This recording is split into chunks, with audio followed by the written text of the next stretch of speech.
Hello ഫ്രണ്ട്സേ, ഞാനിപ്പോൾ നിൽക്കുന്നത് Kottakkal Rajas higher secondary school ഗ്രൗണ്ടിലാണ്.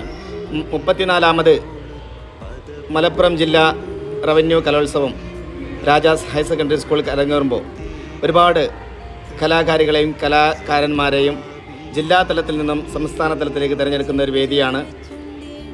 അതിൻ്റെ ഒരുപാട് അസുലഭ മുഹൂർത്തങ്ങളാണ് നിങ്ങൾ കണ്ടുകൊണ്ടിരിക്കുന്നത്. ചെഞ്ചോര ചുണ്ടിണയുണ്ട്, നല്ല മൊഞ്ചുള്ള താമര ചെണ്ട്. ബദറൊത്ത പെണ്ണിന്റെ കൽബിൽ റബ്ബ് കുതിരത്തൊളിപ്പിച്ചു ചീലിൽ. ബദറുത്ത പെണ്ണിന്റെ